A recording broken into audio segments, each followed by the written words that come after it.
Dear friends, good morning to all of you. నేను నా జీవితంలో జరిగినటువంటి ఒక విచిత్రమైనటువంటి సంఘటన మీకు ఈరోజు చెప్పదలుచుకున్నాను. 2015లో 2015లో నేను ఒక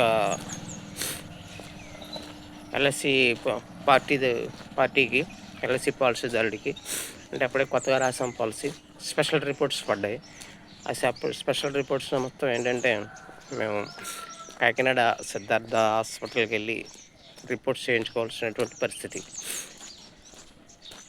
ఆ పార్టీ ఏమో బెంగళూరు వెళ్ళిపోదామని చెప్పి వెళ్ళిపోవాలి. అయితే ఏం చేస్తా అంటే, నేను సాయంత్రం 5 గంటలకి బయలుదేరి అతను ఉండేటువంటి ఊరు వెళ్ళి అక్కడి నుంచి మేము కాకినాడ ఆ పార్టీని తీసుకుని వెళ్ళి కాకినాడ వెళ్ళాను. అప్పటికి టైము 7:30 అయింది. 7:30 అయితే డాక్టర్ గారు బిజీగా ఉండడం వల్ల మాకు 8:30 నుంచి 9:30 వరకు రిపోర్ట్స్ అన్నీ ఆయన ఇతన్ని టెస్ట్ చేసి బ్లడ్ శాంపిల్స్ అన్నీ తీసుకుని ఈసీజీలన్నీ తీయించి వచ్చినప్పటికి 9:30 అయింది. 9:30 అయిన తర్వాత మేము బయటకు వచ్చి టిఫిన్ చేసి 10:30 కల్లా కాకినాడలో మళ్ళీ బయలుదేరాం. కాకినాడలో బయలుదేరిన తర్వాత అటునుంచి మరలా ఆయన్ని వాళ్ళ ఊరు దేబెట్టేసి నేను కిల్లంపూడి మీదుగా వస్తున్నాను. వచ్చినప్పటికీ అక్కడ సింహాద్రిపురం అడ్డు రోడ్డు వస్తుందనగా అక్కడ ఇద్దరు వ్యక్తులు, అప్పటికి అర్ధరాత్రి 12:15 ఆ టైం అయింది. ఇద్దరు వ్యక్తులు అంటే ఒక ముసలతను, ఒక పొడిచతను. ముసలైన తెల్లటి లుంగి షర్ట్ వేసుకుని ఉన్నాడు. ఇక కుర్రోడు వైట్ డ్రెస్ వేసుకుని ఉన్నాడు. వాళ్ళిద్దరూ కలిపి మమ్మల్ని ఆపారు. నేను ఆగాను. ఆగితే స్లో చేశాను బండి స్లో చేస్తుంది.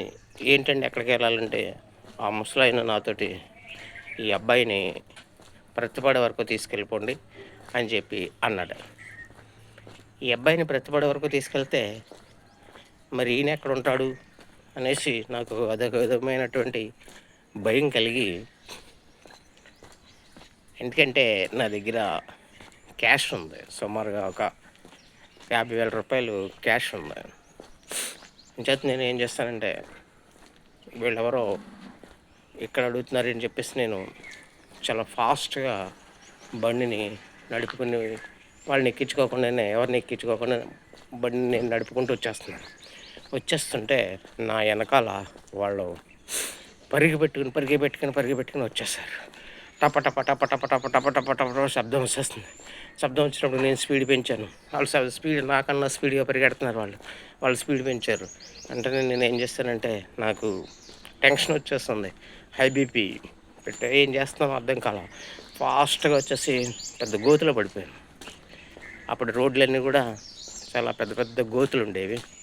గోతులో పడిపోయిన వెంటనే నా కుడికాలు వెళ్ళి ఒక రాయి మీద పడినట్టుగా ఉంది. హెల్మెట్ దూరంగా పడిపోయింది. నేను వెంటనే పైకి లేచిపోయాను. లేచి చూస్తే ఎక్కడా కూడా ఎవరో కనబడలేదు. నేను పడిపోయినటువంటి ఒక 10 నిమిషాల తర్వాత ఒక ఆయన బండి మీద వచ్చాడు. ఆ బండి మీద వచ్చినటువంటి వ్యక్తిని అడిగాను, ఆ కార్నర్లో ఎవరన్నా ఇద్దరు ఉన్నారండి అంటే, ఎవరు లేరండి అని చెప్పారు. అయితే నేను లేచాను కానీ నా బండిని నేను పైకి తీయలేకపోతున్నాను. వెంటనే ఆయన హెల్ప్ చేసి నా బండిని పైకి లేపిన తర్వాత నేను ఇంటికి వచ్చేసాను. ఇంటికి వచ్చినప్పుడు నా మోకాలు మొత్తం, కుడికాలు మోకాలు బాగా వాసిపోయి ఉంది. అయినా సరే నేను నడవగలుగుతున్నాను. మర్నాడు శాస్త్రి గారి హాస్పిటల్ కాకినాడకి వెళ్ళాను. కాకినాడ వెళ్తే మోచెప్ప ఫ్రాక్చర్ అయిందామని చెప్పేసి నాకు మర్నాడు ఆపరేషన్ చేయడం జరిగింది. ఆపరేషన్ చేసిన తర్వాత ప్రతివాడి నుంచి ఫ్రెండ్స్ కొంతమంది చూడ్డానికొచ్చారు. వాళ్ళకి జరిగిందంతా చెప్పాను. చెప్తే అవునండి అక్కడ ప్రతి అమావాస్యకి కూడా ఇద్దరు తాత, మనవళ్ళు ఇద్దరు అక్కడ కనిపిస్తుంటారు వాళ్ళు. అది ఎప్పుడో యాక్సిడెంట్లు ఇద్దరు ఏదో అయిందంట. వాళ్ళు ఎప్పుడు కూడా అమావాస్య కనిపిస్తారనండి అని చెప్పాడు. అయితే నేను వెళ్ళిన రోజుని అది అమావాస్య అన్న సంగతి నాకు తెలీదు. నేను చూసుకోలేదు.